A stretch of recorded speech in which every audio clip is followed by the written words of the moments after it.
చేసిన పనులన్నీ కూడా మీ ఆదాయాన్ని పెంచడం, పర్యావరణాన్ని పరిరక్షించడం. నాకు ఇప్పుడు కూడా జ్ఞాపకం ఉంది, మనం కేశవయ్య నాయుడు గారు ఒక ఆయన ఉండేవాడు. అప్పట్లో మేము స్టూడెంట్స్, ఆయన మా దగ్గర పిటిషన్లు పెట్టించేవాళ్ళు. ఇక్కడంతా మేకలు ఉన్నాయి, వాళ్ళు వచ్చారు, ఈ ఫారెస్ట్ వాళ్ళు సరిగా చేయడం లేదు అని మా దగ్గర పిటిషన్లు పెట్టించి ఆయన పోయి సోషల్ యాక్టివిస్ట్ కింద ఫాలోఅప్ చేసేవాడు. నాకు బాగా జ్ఞాపకం ఉంది. ఆయన పని అదే పని, సమాజం కోసం పనిచేసేవాడు. అప్పుడు మనందరూ అనుకునే లిటిగెంట్ కాదు, ఆయన చేసింది ఎన్విరాన్మెంట్ని కాపాడడానికి ఆయన పోరాటం చేసిన స్ఫూర్తి ఇప్పుడు కూడా జ్ఞాపకం వస్తూ ఉంది. ఇప్పుడు ప్రపంచం మొత్తం దాన్ని గుర్తించారు. అందుకనే ప్రపంచం మొత్తం మీరు చూస్తే ఎన్విరాన్మెంటల్ ఫ్రెండ్లీగా పోవడం కోసం సోలార్, విండ్ ఇలాంటి ఎనర్జీ వచ్చింది. ఆంధ్రప్రదేశ్ రాబోయే రోజుల్లో wind energy, solar energy, pumped energy, రాయలసీమలో అంటే థర్మల్ తయారు చేస్తాం. పైన నీళ్లు వదిలిపెడతాం, ఒక ట్యాంకులో ఉంటాయి, కిందకు వచ్చి కరెంట్ తయారవుతుంది, మళ్ళీ పైకి పంపిస్తాం, మళ్ళీ ఆ నీళ్లు కిందకు వస్తాయి. దీనికి ఒక 30% కరెంట్ అవుతుంది, కానీ సేమ్ వాటర్తో కరెంట్ ఉత్పత్తి చేస్తుంది. ఎండాకాలం ఎండ వచ్చినప్పుడు సోలార్ వస్తుంది, సాయంత్రం విండ్ వస్తుంది. ఎప్పుడు కావాలంటే అప్పుడు కరెంటు లేనప్పుడు పంప్డ్ ఎనర్జీతో వస్తుంది. ఈ మూడు కలిపితే గ్రీన్ ఎనర్జీ అవుతుంది. ఎక్కడ పొల్యూషన్ మాట లేకుండా వస్తుంది. ఎందుకంటే మనకు హైడల్ ఎనర్జీ తక్కువ ఉంటుంది. అదే మరి థర్మల్ ఎనర్జీ వస్తుంది బొగ్గుతో, అది పొల్యూషన్. లేకపోతే ఇంకొక పక్కన మనం చూస్తే గ్యాస్తో వచ్చే ఎనర్జీ కూడా క్లీన్ ఎనర్జీ, కానీ అందుబాటులో లేదు. ఇవన్నీ ప్రపంచమంతా కూడా మార్పులు వస్తున్నాయి. దీంతో మళ్ళా గ్రీన్ హైడ్రోజన్ ప్రోడక్ట్స్ తయారు చేయబోతున్నారు. అంటే ఇప్పుడు సిమెంట్ ఇండస్ట్రీస్ కానీ లేకుంటే కెమికల్ ఇండస్ట్రీ కూడా రేపు రాబోయే రోజులు గ్రీన్ హైడ్రోజన్తోనే ఇప్పుడు మన కెమికల్స్ అన్నీ కెమికల్ ఇండస్ట్రీ ద్వారా వచ్చేటన్ని కలుపుతున్నాం. రేపు రాబోయే రోజు గ్రీన్ ఎనర్జీలో వచ్చేటి తీసుకుంటే ఇంకా ఆరోగ్యం ఇంప్రూవ్ అవుతుంది, టెంపరేచర్ తగ్గుతుంది. మీరు గుర్తుపెట్టుకోవాలి, టెంపరేచర్ ప్రపంచమంతా పెరిగిపోయి ఎన్విరాన్మెంట్ ఇంబ్యాలెన్స్ అయ్యి కరువు, ఈ మధ్యకాలంలో అయితే క్లౌడ్ బరస్టింగ్, ఒకేది ఇక్కడ ఆకాశం బద్దలైనట్టు 30-40 సెంటీమీటర్ల వర్షపాతం ఒక గంటలో పడిపోతా ఉంది. అదే జరిగింది మన విజయవాడలో. ఆల్ ఆఫ్ ఏ సడన్ ఒక 20-30 సెంటీమీటర్ల వర్షపాతం పడింది. మొత్తం వర్షపాతం అంతా ఉపద్రవమారిగా వచ్చింది, నీళ్లన్నీ వచ్చాయి, బుడమేరు పొంగింది, ఆ నీళ్లన్నీ విజయవాడకు వచ్చాయి. మన వాళ్ళు చేసిన తప్పులు మీరు చూస్తే బయట నీళ్లు పోనీయకుండా ఆపేశారు, ఎవరు పట్టుకోళ్ళ ఆక్రమణ చేసేశారు. నీళ్లన్నీ ఊర్లో ఉండిపోయి వారం రోజులు 10 రోజులు అయింది నాకు. అదే అమెరికాలో ఇప్పుడు కూడా కంట్రోల్ చేయలేకపోతున్నారు. అమెరికాలో ఒకటి ఉంది, మనం ఎలాంటి క్రైసిస్ వచ్చినా సమర్థవంతంగా ఎదుర్కొనే శక్తి మనకుంది. దానికి కారణం మనం ఎప్పుడూ క్రైసిస్ ఉంటాయి. అమెరికాలో క్రైసిస్ తెలియదు వాళ్ళకు, వాళ్ళంతా ఆర్గనైజ్డ్గా ఉంటారు, ఎవ్రీథింగ్ సిస్టమేటిక్గా ఉంటుంది. ఒకసారి డీరైల్ అయితే వాళ్ళల్లా కాదు చేయడానికి. మొన్న నేను పోయాను, తొలి రోజు చూశాను, అర్థం చేసుకున్నాను, అక్కడి నుంచి రాలేదు, అక్కడే బస్సు పెట్టుకున్నా, అక్కడే కూర్చున్నా, నేరుగా నేనే ఫీల్డ్కి మొదలుపెట్టాను. 10 రోజులు నేను ఫీల్డ్లోనే ఉన్నా. బురదలో దిగా, ట్రాక్టర్ ఎక్కా, ప్రొక్లైన్ ఎక్కా, మా ఆఫీసర్లు ఎక్కారు, కలెక్టర్లు ఎక్కారు, అందరిని పెట్టా. 10 రోజుల్లో మళ్ళా నార్మల్స్ తీసుకొచ్చి ఎలాంటి డిసీజ్ రాకుండా, ఇన్ఫెక్షన్ లేకుండా ప్రజల్ని కాపాడామంటే అది మన ఇండియన్స్కు ఉండే శక్తి, సామర్థ్యం. ఎలాంటి క్రైసిస్ అయినా మనం సమర్థవంతంగా ఎదుర్కొంటాం. సో ఇవి బ్రీఫ్గా నేను అందుకనే మీకు చెప్పి రేపటి నుంచి ఎమ్మెల్యే కూడా ఇక్కడ కోఆర్డినేట్ చేసుకుంటాడు. నాకు ఈ ప్రూఫ్ ఆఫ్ కాన్సెప్ట్ మీకోసం తీసుకొచ్చాను. Be clear. ఏదో నాకు పని లేకుండా లేకుంటే ఏదో నా బాధ్యతగా నేను చేయాలి కాబట్టి మొత్తం చేస్తాను. నా బాధ్యతగా చేసినప్పుడు మీ బాధ్యతగా మీరు కూడా అందిపుచ్చుకోవాలి. దీన్ని ఉపయోగించుకుంటే తర్వాత మన వాళ్ళకు ఉద్యోగాలు కానీ ఇంకా ఏదైనా ఉంటే అవన్నీ వర్కౌట్ చేస్తాం. ఈరోజు కూడా నేను వచ్చినప్పుడు చాలా కాగితాలు వచ్చాయి, అవన్నీ కూడా తీసుకుంటున్నా. ప్రతి ఒక్క దానికి సమాధానం చెప్పాలని ఆలోచిస్తున్నా. నేను సిస్టమ్స్ అన్ని ఎస్టాబ్లిష్ చేస్తున్నా, టెక్నాలజీ ప్రాపర్గా ఉపయోగిస్తా.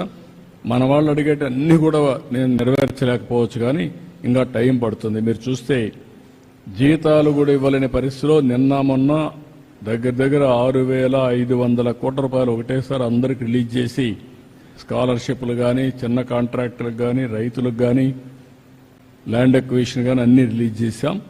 ఇప్పుడిప్పుడే గాడి తప్పిన పరిపాలన ఘాట్లో పెట్టే పరిస్థితికి వస్తున్నాం. ఇంకా కొంత టైం పడుతుంది. మళ్ళీ అభివృద్ధి కానీ పట్టాలు ఎక్కించగలిగితే ఇవన్నీ సాధ్యం అవుతాయి. నా బాధ్యత నేను చేస్తున్నా. కాబట్టి మిమ్మల్ని ఇక్కడ కోరేది ఏంటంటే, మీకు నేను చెప్పింది మీకు అర్థమైందా లేదా? ఫస్ట్ అర్థమయ్యంటే ఎంతమందికి అర్థమైంది? చేలిపైకి ఎత్తండి. ఓకే, దీనివల్ల లాభమా మీకు? మనకు చేసుకుంటామా? డెవలప్మెంట్ ఒక మోడల్గా చేస్తామా?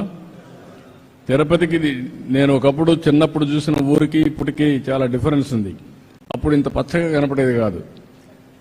అప్పుడంతా కొండలు కూడా చూస్తే బోడి కొండల మరుగు ఉండేటి. ఇప్పుడు పచ్చగా ఉంది, కొండ కూడా పచ్చగా ఉంది, గాలి కూడా స్వచ్ఛంగా ఉంది. ఒక విధంగా చెప్పాలంటే కొంచెం ఇంప్రూవ్ అయ్యాం. దీన్ని నెక్స్ట్ లెవెల్కి తీసుకుపోదాం అందరం కలిసి. అది తీసుకుపోగలిగితే తిరుపతికి ఇది one of the best place అవుతుంది. ఈ వ్యాలీ ఇంక పెరగదు, అటు ఇటు పెరగదు. ఈ వ్యాలీ ఇట్నే ఉంటుంది. తిరుపతి నుంచి రంగంపేట వరకు మొత్తం డెవలప్ అయినా ఇక్కడి నుంచి మన valley one of the best వ్యాలీగా తయారవుతుంది. దీనికి కూడా మీరు అందరూ సహకరించాల్సి కోరుకుంటూ ఏం చెప్పాలనుకోండి. మైక్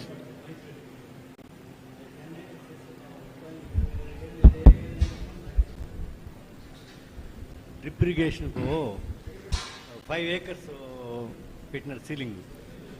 ఇప్పుడు అంటే మొత్తం 5 acres అయితే సరిపోతుంది అనుకున్నాం మేము. 10 acres కానీ పెడితే చిన్న వాళ్ళందరూ వస్తే మళ్ళీ పెద్దవాళ్ళకి మళ్ళీ పెట్టచ్చు. ఓకే, నేను ఒకసారి వర్కౌట్ చేస్తాను. 90% ఇస్తున్నాం. 90% అది ఇప్పుడు పెద్దవాళ్ళకంతా నీలాంటి ఇంట్రొడ్యూస్ చేశారు. అది కాదు కదా, నీకు నాకు అఫోర్డబిలిటీ ఉంది కదా. అందరికీ నేను చెప్పే 10 acres వరకు పెడితే బాగుంటుంది. ఓకే, ఒకసారి వర్కౌట్ చేస్తాను, చెప్తాను, మాట్లాడతాను. నేను మాట్లాడతాను. ఇక్కడ వరకు 10 ఎకరాలు ఇచ్చేసి అందరిని పెట్టేయండి. ఎంతమంది పెడతారు చూద్దాం.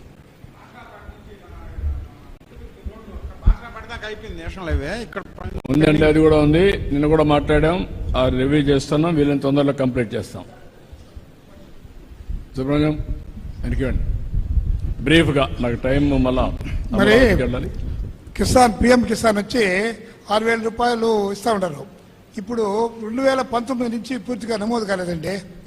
అందుకని మీరు చెప్తే అక్కడ అవుతుందని. ఏది పిఎం కిసాన్ అవన్నీ ఇస్తున్నారు కదా, అది 2019 నుంచి నమోదు కాలేదు, కొత్తవి.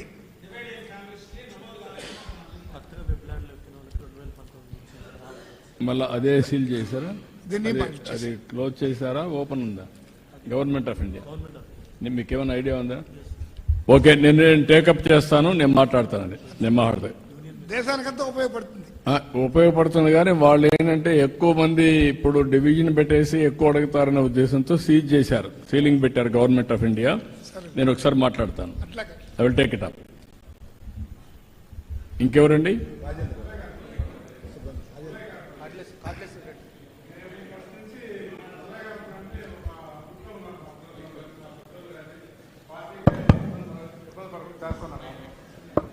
రెండోది వచ్చింది, మా ఊరంటే ఇక్కడ అనుమతి కూడా మాకు లేదు. ఇక్కడికి వస్తే మాకు ఏమాత్రం కూడా పంపిస్తామనేది కానీ, మేము మాట్లాడిస్తాం పెద్ద కానీ మాకు ఏది కానీ అందరితో మాట్లాడుతున్నాను కానీ సార్, అన్ని ఏరియాలు తీసుకుంటే ఒకటేసారి చేయలేమనే ఉద్దేశంతో ఇది ఒక ప్రూఫ్ ఆఫ్ కాన్సెప్ట్ కింద తీసుకున్నాం సార్. ఇది అవుతానే పుల్లయ్య గారిపల్లి, కోటాల ఇవన్నీ కూడా తీసుకుంటే చంద్రగిరి దాకా అన్ని మొత్తం కాన్స్టిట్యూన్సీ తీసుకుంటాను, చేద్దాం. సార్, మా పుల్లయ్య గారిపల్లి ఒక బాలకృష్ణనాయుడు అని మీకు తెలుసుంటుంది సార్. కొత్తపల్లి బాలకృష్ణనాయుడు అని ఆయన చనిపోయినాడు. వాళ్ళ కొడుకు అనారోగ్యంలో ఉన్నాడు. వాళ్ళకి ఇల్లు లేదు సార్, పూర్తి ఇల్లు పడిపోయింది. వాళ్ళకి చిన్న సాయం చేయమని రాసుకోండి, బాలకృష్ణనాయుడు ఎమ్మెల్యే చెప్పండి, నేను చేపిస్తాను. సరే, థ్యాంక్స్. ఆయన భార్య పేరు రాసుకొని అది చేయండి సార్. ఓకే, చెప్పండి. ఏదైనా ఉంటే సజెషన్స్ ఉంటే చెప్పండి, లేకపోతే ఈ కాన్సెప్ట్ ని ఒకసారి పాంప్లెట్ వేసి డిస్ట్రిబ్యూట్ చేయండి. ఊరూరు డిస్ట్రిబ్యూట్ చేసి ఏమేం చేస్తున్నా వాళ్ళకు కూడా చెప్తే వాళ్ళు కూడా దీంట్లో అసోసియేట్ అవుతారు. సార్, మామిడి మానగడ్డకు దారి దగ్గర పెట్టుకోండి. మామిడి మానగడ్డకు రోడ్డు లేదు సార్. చిన్న పాటి వర్షం వస్తే కూడా ఆ కల్వర్ట్ వెళ్ళిపోతుంది సార్. ఇప్పుడు ఏమంటున్నాం, ఆ రోడ్లు కూడా వచ్చేస్తుంది, ఆ కల్వర్ట్ కూడా వచ్చేస్తుంది, అన్ని వచ్చేస్తాయి. ఇప్పుడు అన్ని హ్యాబిటేషన్స్కి వచ్చేస్తాయి. ఓకే అండి, కూర్చో నువ్వు కూర్చోమ్మా, అందరిని ఓహోన్ మహాని. ఏపీ ఫైబర్ మనకు లేదు సార్, ఒక 3 కిలోమీటర్స్ వరకు ఉంది. ఏదిమా?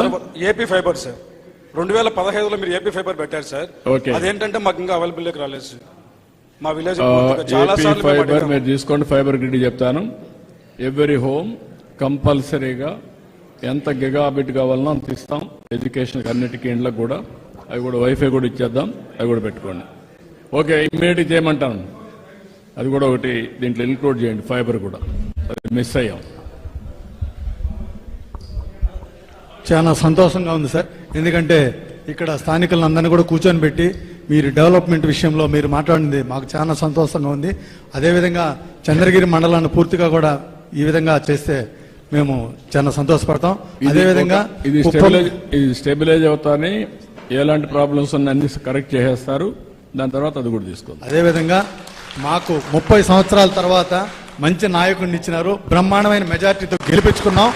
మీరు కుప్పం తరహాలో డెవలప్ చేయండి. జీవితాంతం కూడా తెలుగుదేశం పార్టీ తప్ప వేరే పార్టీ చంద్రగిరిలో గెలవదు. నేను అందుకనే చెప్తున్నా, మాటల్లో కాదు, నేను కూడా నా శక్తి ఎంత ఉంటే అంత శక్తి ఉపయోగించి సంక్షేమం అభివృద్ధి రెండు బ్యాలెన్స్ చేస్తున్నా. రెండు కూడా సమాంతరంగా ముందు తీసుకుపోవడానికి ప్రయత్నం చేస్తున్నా. మొన్నే ప్రధానమంత్రి వస్తే 2 లక్షల కోట్ల రూపాయలు గ్రీన్ హైడ్రోజన్ కానీ మిగిలిన ఇండస్ట్రీస్ అన్ని ఫౌండేషన్ ఇస్తాం. ఫస్ట్ టైం చరిత్రలో ఒకేసారి 2 లక్షల కోట్లకి ఫౌండేషన్ వేయడం అనేది. అలాంటివన్నీ చేస్తున్నాం. కానీ మీరు కూడా నాయకులనే వాళ్ళు ప్రజలతో మమేకం కావాలి, వాళ్ళకు మంచిగా ఉండాలి, వాళ్ళ సమస్యల పరిష్కారం చేయాలి. అట్లా కాకుండా మీరు కూడా తప్పులు చేస్తే మాత్రం ప్రజలు మనతో ఉండరు. ఇది అరుదైన అవకాశం. 175 సీట్లలో తెలుగుదేశం, జనసేన, బీజేపీ కలిస్తే 164 సీట్లు గెలిపించడం నా జీవితంలో ఎప్పుడు చూడలేదు. అంత నమ్మకం పెట్టుకున్నారు. నేను ఆ నమ్మకాన్ని ఇప్పుడు టెక్నాలజీ కూడా ఉపయోగించి మీరు చూస్తూ ఉంటారు. పెన్షన్ వచ్చిన రోజునే నేను మళ్ళా ఫోన్ చేసి అడుగుతున్నా, లేకపోతే ధాన్యం కొన్న రోజునే ఫోన్ చేసి అడుగుతున్నా. అదే సమయంలో అన్నా క్యాంటీన్లో భోజనం చేసే వాళ్ళకి ఫోన్ చేసి భోజనం ఎట్టుందో అని అడుగుతున్నా. ఆల్ బెనిఫిషరీస్ అందరిని అడుగుతున్నాం. రేపటి నుంచి ఇక్కడ హాస్పిటల్లో కూడా క్యూఆర్ కోడ్ పెడతాం. క్యూఆర్ కోడ్ పెడితే ఎవరైనా కంప్లైంట్ చేయాలంటే క్యూఆర్ కోడ్ కొట్టి మీ ఫోన్లో నుంచి మీరు మెసేజ్ పెడితే ఆటోమేటిక్ నాకు వస్తుంది. అది ఫీడ్బ్యాక్గా తీసుకుని కరెక్ట్ చేస్తాం. ఐవీఆర్ఎస్ ఉపయోగిస్తున్నా, క్యూఆర్ కోడ్ పెడుతున్నా, ఫీడ్బ్యాక్ తీసుకుంటున్నా. ఇవన్నీ నేను చేస్తా ఉంటే మీరు ఎమ్మెల్యేని పొగడక్కర్లా, మిమ్మల్ని ఎమ్మెల్యే పొగడక్కర్లా. అందరం కలిసి ప్రజలతో మమేకం అవుదాం. శాశ్వతంగా అధికారంలో ఉంటే ఎక్కువ ప్రజలకు సేవ చేసే అవకాశం వస్తుంది. ఆ విషయం మీరు గుర్తుపెట్టుకోవాలి. ఎందుకు ఈ మాట వాడుతున్నారంటే, గుజరాత్లో ఇప్పటికి 5 సార్లు గెలిచారు. నాట్ 1 or 2 times, 5 సార్లు గెలిచారు. ఒకటే పార్టీ 5 సార్లు గెలిచింది. లేకపోతే హర్యానాలో 3 సార్లు గెలిచారు, మహారాష్ట్రలో 3 సార్లు గెలిచారు. ప్రధానమంత్రి